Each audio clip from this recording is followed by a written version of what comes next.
35. The delicacy, Jackie's POV. I waited anxiously until Dr. Green finally called, giving me a list of Indian medicines. Scribbling them down on a piece of paper, I handed it to the security guard along with some cash. "Get these from the nearest chemist, quickly," I instructed. He nodded and left immediately. Though she was here with me, I felt an odd sense of loneliness. She wasn't talking, wasn't even looking at me. Her eyes remained shut, not in peaceful sleep, but in unconsciousness. And that unsettled me even more. Minutes later, the guard returned with the medicines. I took them and dismissed him. Fetching a glass of water from the kitchen, I crushed the pill and mixed it with the liquid.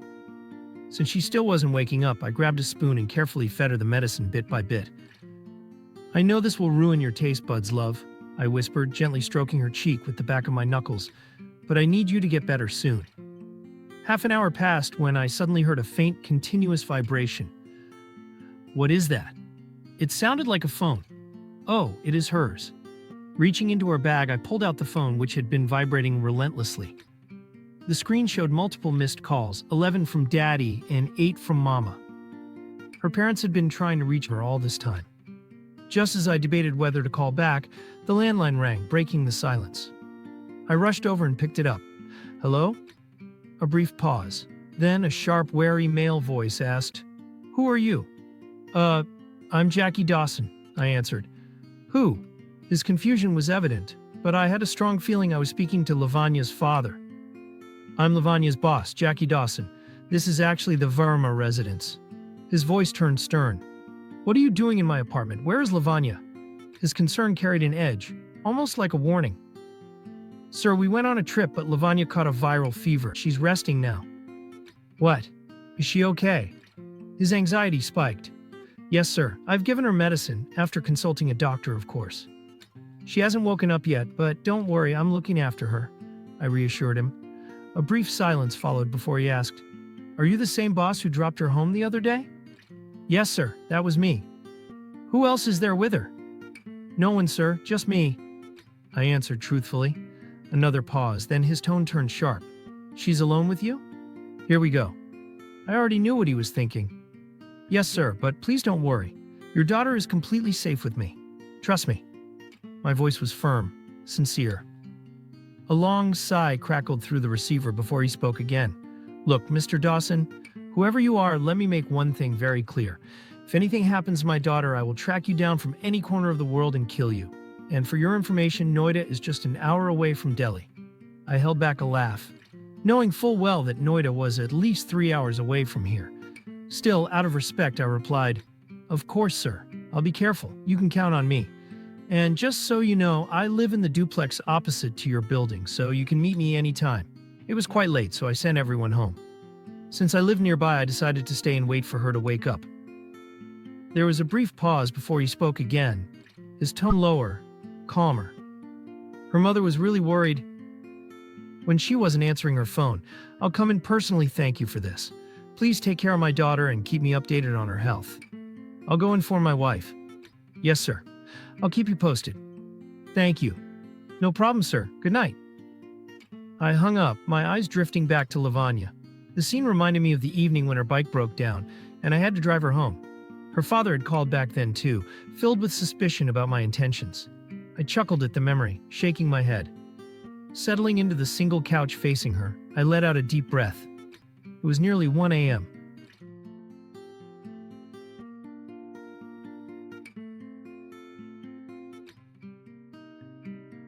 Lavanya's POV.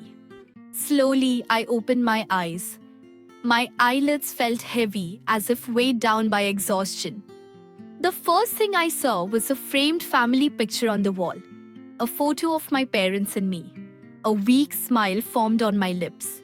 Lowering my gaze, I noticed Mr. Dawson seated on the couch, his head tilted back against the rest, his eyes closed in sleep. My smile widened slightly at the sight, but then reality hit me and I sat up abruptly. What is he doing here in my apartment? A sharp ache spread through my body, and my head throbbed as if I had been carrying something far too heavy. I squeezed my eyes shut, trying to gather myself before reopening them fully. I glanced around, searching for someone else, but there was no one, just him, sleeping soundly. I considered shouting in alarm, but my throat felt parched, and somehow, watching him sleep so peacefully had an oddly calming effect on me. Why is he here? And how did I get here? Flashes of memory surfaced, falling, then darkness. Beyond that, I remembered nothing. My eyes shifted back to him, and that's when I noticed my phone resting in his right hand. My phone? What is he doing with it? I scanned the room again and spotted some medicine strips on the tea table along with a glass of water. My thirst hit me instantly. Gulping, I realized my mouth tasted unbearably bitter, like I had swallowed dry bitter gourd powder. I quickly reached for the glass and drank, but the awful taste lingered. I need something sweet. I stood up, intending to fetch some sugar from the kitchen, but as I moved, my knee knocked against the edge of the tea table. Ouch! I winced, my voice breaking the quiet of the room. Instantly he stirred. His hands gripped the armrests, his eyes flew open, and his posture snapped to full alertness. Lavanya. His voice carried unmistakable relief. I stared at him, caught between confusion and awkwardness. Was he really that worried about me? And what about everything that had happened during the trip? Thank God you're awake. How are you feeling? He asked, his voice softer now as he reached out to check my forehead with the back of his hand. Oh, better, I stammered. What happened? He asked, glancing down at my right hand, which was resting on my knee. Nothing, I'm fine, I replied, sitting back on the couch. Do you need anything? He asked. Yeah, I'll just get it myself. I was about to stand when he stopped me. No, tell me. Please, I'll bring it for you. He insisted. I was taken aback by his request. After a brief moment of staring at him, I finally said, Something sweet? Excuse me? He smirked, trying to hide a blush. I mean, I need something sweet, I clarified. Oh? His smirk disappeared, replaced by a look of curiosity. Sweet? He furrowed his brows at my unusual request. I don't know why, but my mouth tastes weird. I just really want to eat something sweet, I explained. Oh, that's because I gave you the medicine by mixing it with water. You were unconscious, and I couldn't think of any other way to make you take it, he admitted. My eyes widened in disbelief. You? Did he really do that? Of course he did. Can't you still taste that awful bitterness? My inner voice chimed in. I'll get you something sweet. Where can I find it? He asked, already walking. In the fridge. There's a bowl of halwa. Something sweet, I told him, and he walked off to retrieve it. I knew I should be feeling awkward around him, but strangely, I didn't. The discomfort, the shyness, they were long gone. As soon as he found it, he frowned. This is too cold. You can't eat it like this. I'll warm it up a little. No, it's fine. I started to say, but he didn't wait for me to finish and disappeared into the kitchen. A minute later, he returned. Here, your sweet halwa, he said, exaggerating his pronunciation in a fake Indian accent. I smiled slightly at his playful mood. It was surprising how quickly he was picking up Indian words these days. More than that, I was relieved that he hadn't brought up what had happened between us.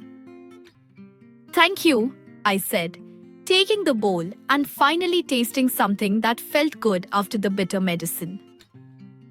When did we get back? I asked, noticing how he was quietly watching me from the couch.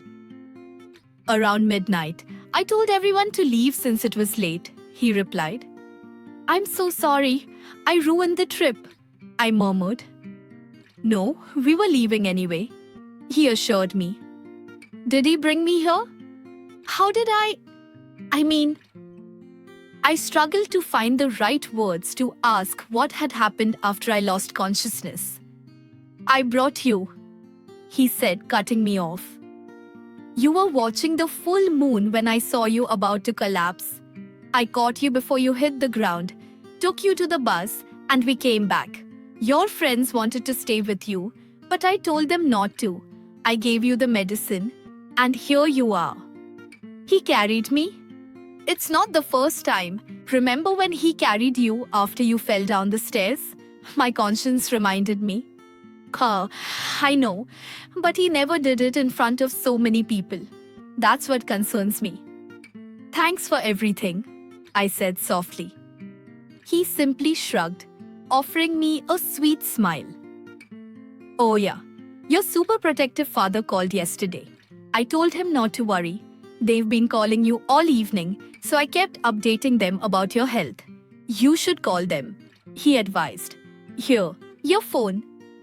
He handed me my phone and I took it, wondering what my father had said to him. "What did Daddy say to you?" I asked hesitantly.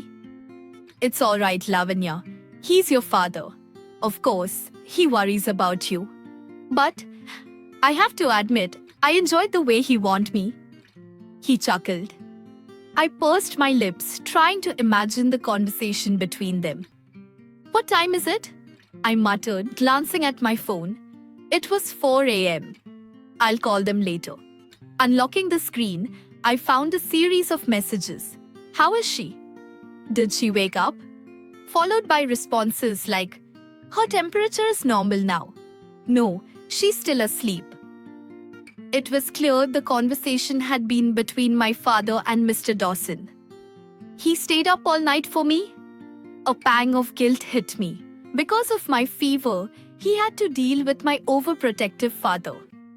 I glanced at him, noticing a yawn escape his lips. "Mr. Dawson, I think you should get some rest. You look exhausted," I suggested. He chuckled. "Do I look that bad?" "No, you never do. You always look good." I shook off the thought. "Don't worry, I feel much better now. You should go and rest." "I can see that," he nodded. "You really scared me last night." I was about to apologize, but he cut me off. "Please don't.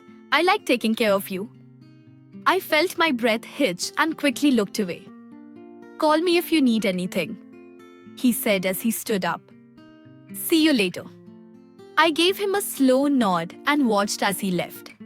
After locking the door, I leaned against it, his words echoing in my mind. "I like taking care of you."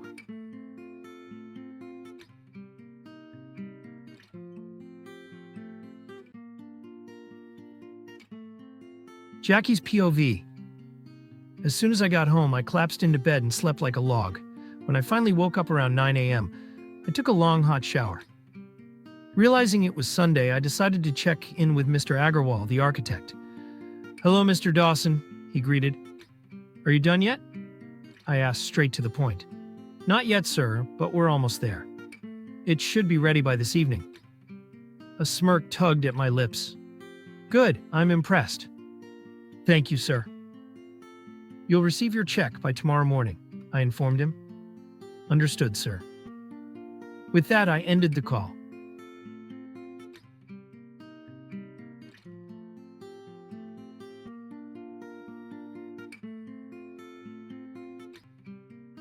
Author's POV.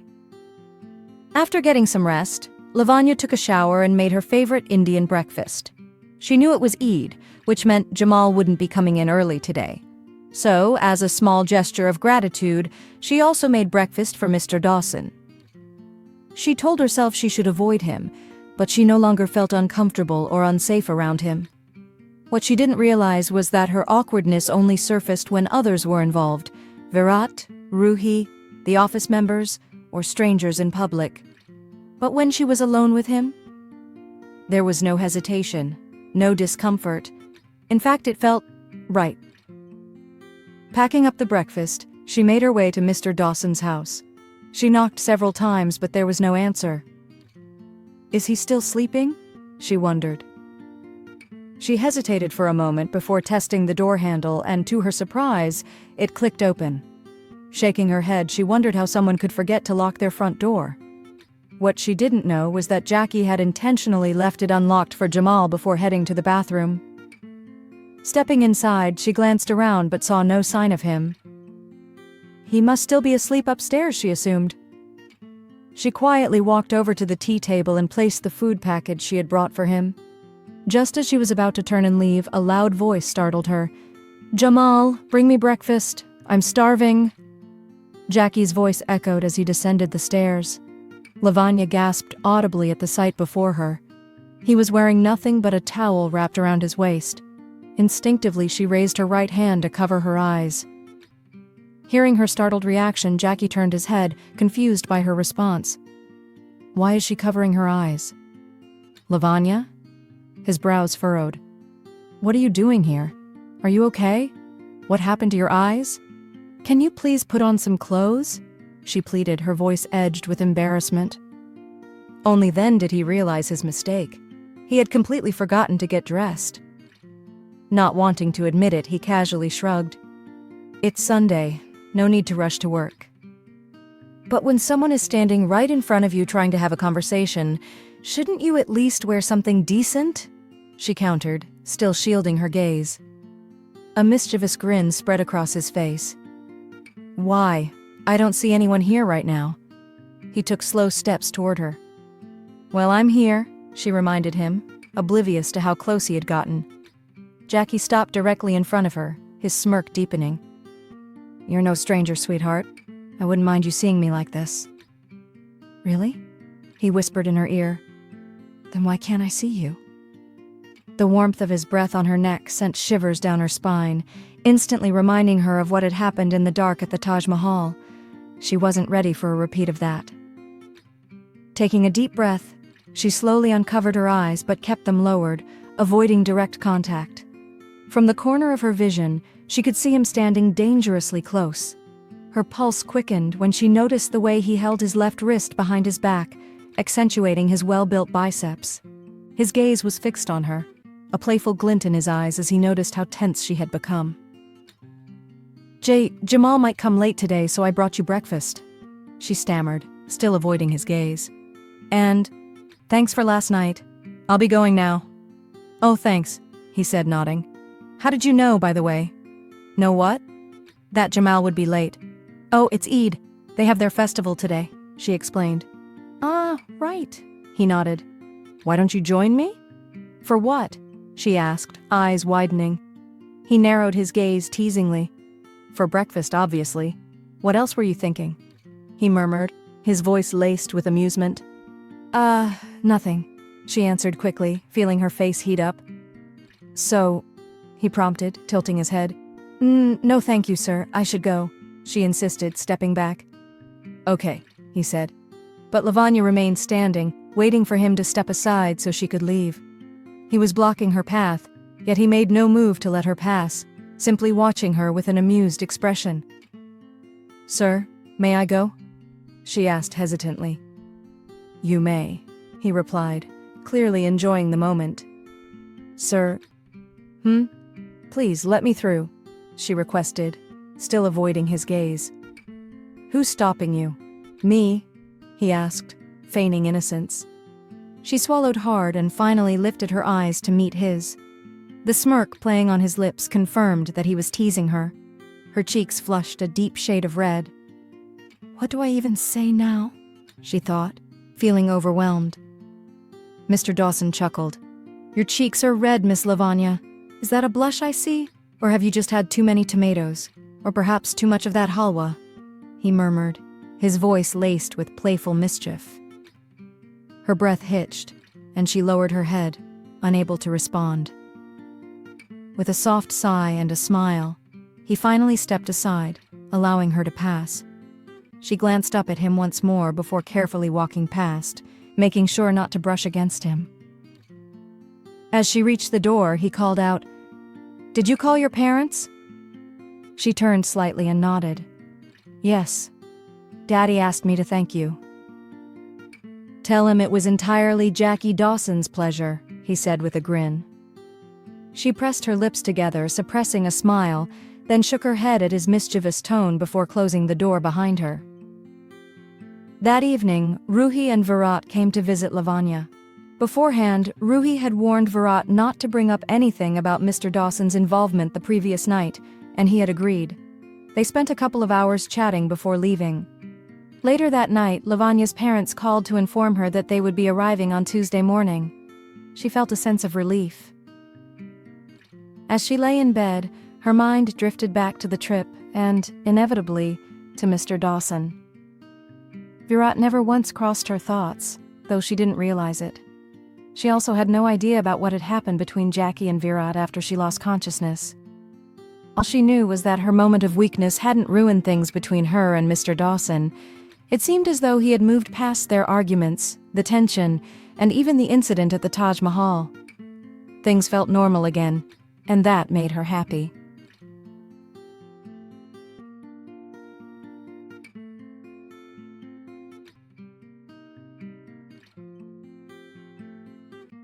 Lavanya's POV.